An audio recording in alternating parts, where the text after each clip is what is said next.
Andito ngayon tayo sa Buskalan, kung saan nakatira si Apo Mang Od. At ang gagawin natin, magpapatato tayo. Tara, let's go!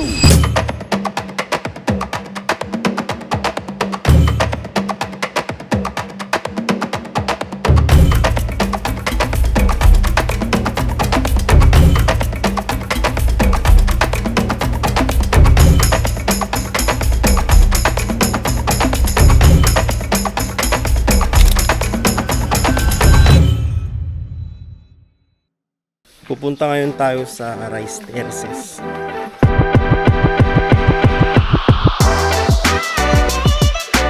Ang Buskalan ay isa sa liblib na barangay sa Tinglayan, Kalinga, na matatagpuan sa kabundukan ng Cordillera. Ang nayon ay napapaligiran ng nakakamanghang hagdan-hagdang palayan.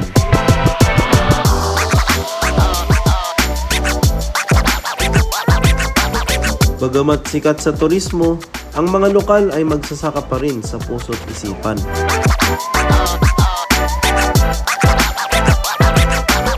Kilalang lugar na ito sa buong mundo bilang sentro ng tradisyonal na pagtatato o pambabatok.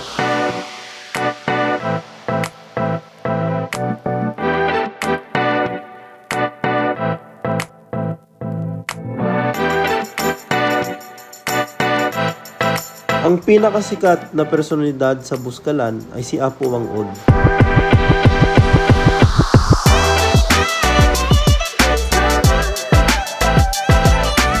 Siya ay kinikilala bilang pinakamatanda at huling natirang mambabatok mula sa kanyang henerasyon. Ito ako.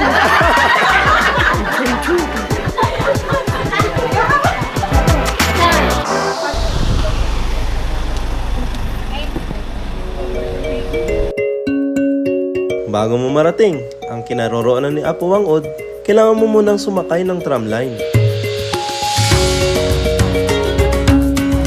Isa rin ito sa mga dahilan kung bakit dinarayo ang Buskalan. O di kaya naman, maaari kang dumaan sa kanilang hanging bridge. Ang dinadaanan natin ngayon ay daan papuntang hanging bridge. Dahil ito ay gawa sa bakal, hindi basta-basta napapatin.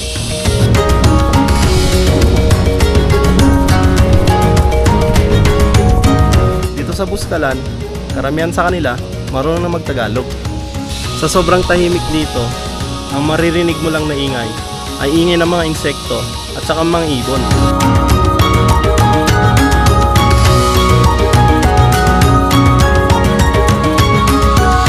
Mula sa aming accommodation, matatanaw mo ang kakaibang ganda ng kanilang sunset.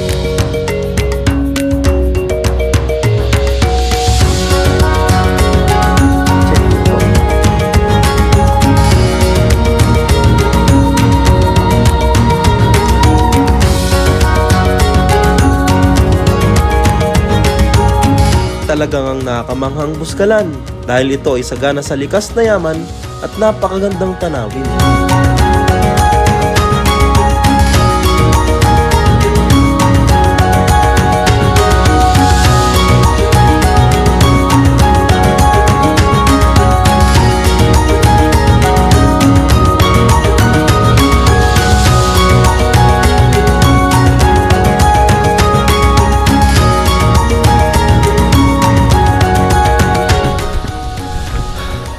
Grabe ang taas.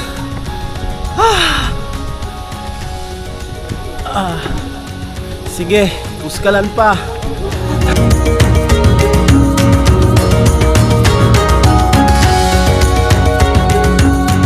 At dito natatapos ang ating Buskalan adventure. See you next video. Bye-bye.